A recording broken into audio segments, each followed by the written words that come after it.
Um carro para você e outro para o Papai Estado. Este é o Visão Libertária, sua fonte de informações descentralizadas e distribuídas. Sabemos que todo imposto é roubo, mas em especial no mercado automotivo é um absurdo completo. Vou explicar. Na hora de comprar um carro, no geral, metade do valor é imposto. Isso é somando todos os impostos: IPI, ICMS, PIS, COFINS e, dependendo da potência do motor, o roubo pode custar mais caro do que o próprio carro. Um estudo de uma empresa de auditoria e consultoria realizado no começo de 2021, que vale a pena dizer que de lá para cá os preços dos carros aumentaram muito pela falta de peças, mostrou quanto custaria os carros mais vendidos do país sem impostos. Um Chevrolet Onix, por exemplo, sairia de R$ 61.090 por R$ 38.773, enquanto um Jeep Compass teria um desconto de mais de R$ 58.132, saindo de R$ 133.990 por R$ 75.858. Como mencionado, o roubo em porcentagem fica menor quando o carro é mais simples, com 36% do preço de carros com motor 1.0 indo para o governo. Um bom exemplo para ilustrar isso é o preço do Renault Kwid, que é o carro zero mais barato do país, que sairia por R$ 25.000, um desconto de R$ 14.390 em relação ao preço com impostos. Como se não bastasse um assalto na hora da compra, você ainda precisa licenciar o carro e é impossível fazer isso sem pagar o IPVA. E não adianta comprar o carro se não for colocar gasolina. E essa parte é o pior ainda: o peso dos impostos nos combustíveis. Você sabe, estamos sentindo isso na pele atualmente. Do jeito que as coisas vão, em breve a gasolina estará custando R$ 10. Mas, se você for comprar um carro para andar nas nossas lindas ruas brasileiras, talvez seja melhor ter um seguro. Pois então, saiba que ele não é diferente e você paga imposto nele também. Mas, só para finalizar, quando você contratar um seguro do carro, 7,38% do valor pago é IOF, Imposto sobre Operações Financeiras. Eu poderia mencionar também impostos sobre acessórios, peças de carros, mas vamos ao licenciamento. Se você tem um carro, é obrigatório pagar todos os anos uma taxa para emitir um documento que autoriza você a circular nas ruas. O valor dele, nesse ano em São Paulo, foi de R$ 98 até o dia 14 de janeiro, e depois disso passou a custar R$ 131,80. Um dos requisitos para o licenciamento, o IPVA, em 2022 vai ter aumento entre 8% a 28%. Isso porque o IPVA é uma porcentagem do valor do carro na tabela FIPE, e como o carro ficou bem mais caro neste ano, o roubo fica maior. Na gasolina, a coisa fica pior ainda. O que fez a gasolina subir muito esse ano foi o barril de petróleo, que é cotado em dólar, junto com a desvalorização do real e o ICMS, que acompanha ainda mais esse aumento. Sobre o barril de petróleo, não tem muito o que fazer, mas dá para colocar a culpa pela desvalorização do real no governo, que aumentou tanto o gasto público e imprimiu bastante dinheiro no último ano com a desculpa de, entre aspas, salvar as pessoas de alguma coisa que tem um nome que lembra uma cerveja mexicana famosa.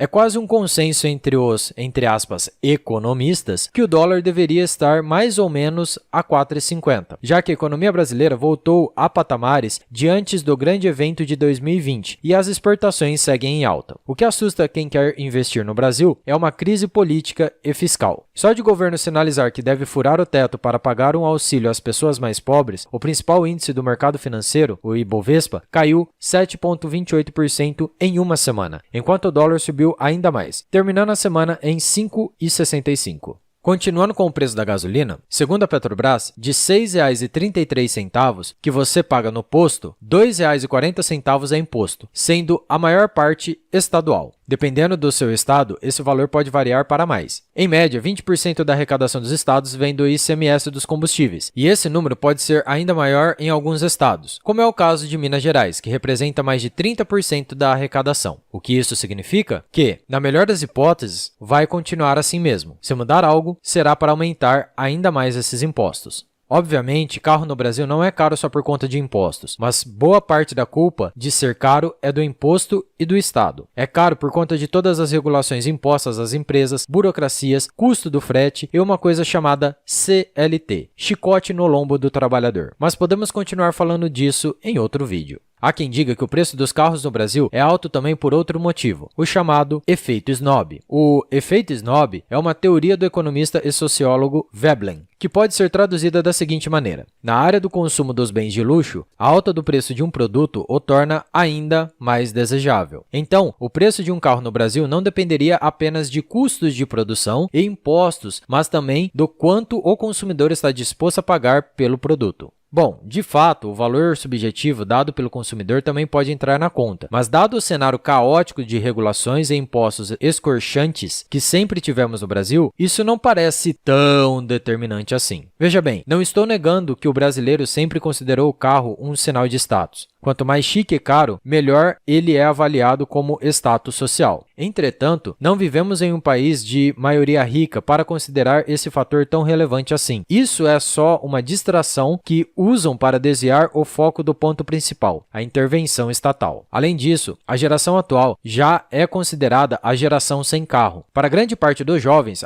aprender a dirigir não está em sua lista de prioridades. E esse fenômeno é um fenômeno global. Por um lado, ocorreu o aumento da oferta de transporte público, com uma quantidade maior de opções disponíveis a todos e que oferece a mesma sensação de liberdade que o carro próprio, como plataformas como o Uber, atuando no barateamento e na melhoria do serviço, enquanto que, por outro lado, os encargos de comprar e manter um carro na garagem só aumentam ao longo do tempo. Isso pesa bastante no valor subjetivo dado pelas pessoas ao carro atualmente, principalmente para os mais jovens. O fato é que, de maneira geral, os preços dos carros, assim como de quase tudo no Brasil, são exorbitantes e fora da realidade da maioria da população, porque temos uma carga tributária pesadíssima que força todos os indivíduos a sustentar uma casta de políticos e funcionários públicos. E ainda tem gente que critica as grandes empresas e condena o lucro. Mas, se formos analisar, só nesse caso específico do setor automobilístico, a carga tributária consegue ser maior que o lucro da montadora, que tem lucro médio de 10%.